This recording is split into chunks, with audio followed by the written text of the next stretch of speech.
Paolo Avellino nag-react sa balitang kasal nila ni Kim Chiu sa ibang bansa. Isang mainit na usapan ang naglalaman ng blind item na lumabas sa isang sikat na entertainment website, na agad na naging paksa ng diskusyon sa komunidad ng mga tsismosa. Nang ang blind item ay may padala sa isang tanyag na portal, hindi nagtagal at naging paboritong paksa ito ng mga taong mahilig sa tsismis. Ang artikulo na ito ay naglalaman ng mga detalye at pananaw mula sa iba't ibang bahagi ng komunidad hinggil sa nasabing usapin. Ayon sa blind item, ang paksa ay isang mag-asawang artista na umano'y nagpakasal na sa ibang bansa. Ang lalaki sa mag-asawa, bukod sa pagiging aktor, ay kilala rin bilang isang matagumpay na negosyante. Isang mahalagang detalye sa blind item ay ang pagbanggit sa kanyang nakaraang relasyon, na pinagmulan ng ilang isyu noon.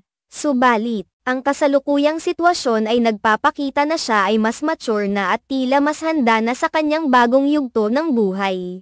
Ang ganitong klase ng blind item ay hindi bago sa mundo ng showbiz. Madalas na ang mga detalye ay may halong katotohanan at haka-haka, kaya't ang mga taga-subaybay ng entertainment news ay palaging abala sa paghahanap ng mga pahiwatig upang matukoy ang tunay na paksa. Sa pagkakataong ito, agad na nahulaan ng ilang mga netizens ang magkasintahan na sina Kim Chiu at Paolo Avellino bilang mga pangunahing tauhan sa blind item. Marami sa mga taga-subaybay ang nagbigay ng kanilang opinyon kung sino ang mga taong tinutukoy sa blind item. Ayon sa mga haka-haka, maaaring ang magkasintahan na sina Kim Chiu at Paolo Avellino ay nagpakasal na sa ibang bansa, batay sa mga palatandaan na inilabas sa blind item. Ang kanilang relasyon, na matagal nang pinag-uusapan sa social media at entertainment news, ay tila umaayon sa mga detalyeng ibinigay sa blind item. Sa kabilang banda, may mga nagtataka kung bakit ang isang blind item na tulad nito ay nakakuha ng napakaraming atensyon.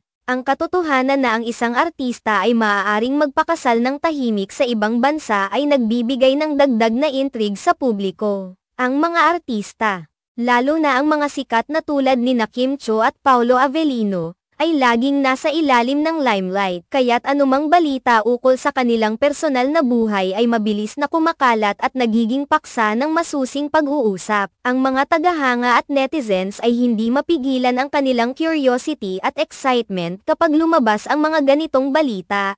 Ang bawat pahiwatig at detalye ay nagbibigay sa kanila ng kasiyahan at pagkakataon na magdiskusyon tungkol sa kanilang mga paboritong artista. Sa isang banda, ito rin ay nagpapakita ng pagiging makabago ng media at kung paano ito nakakaapekto sa pampublikong pananaw sa mundo ng showbiz. Ngunit sa kabila ng lahat ng mga spekulasyon at haka-haka, mahalagang tandaan na ang mga blind item ay kadalasang may halo ng katotohanan at imahinasyon. Ang layunin nito ay hindi lamang para magbigay aliw kundi upang magbigay ng pagkakataon sa mga tao na pag-usapan ang kanilang mga paboritong celebrity. Ang tunay na impormasyon tungkol sa personal na buhay ng mga artista ay madalas na lihim at hindi basta-basta na ibubunyag. Sa huli, ang usaping ito ay nagpapakita lamang ng kakayahan ng media at ng mga tao na gawing mas makulay at interesting ang mundo ng showbiz. Ang mga blind item tulad nito ay nagbibigay daan para sa mas malalim na pagtalakay at pag-explore sa mga buhay ng mga artista,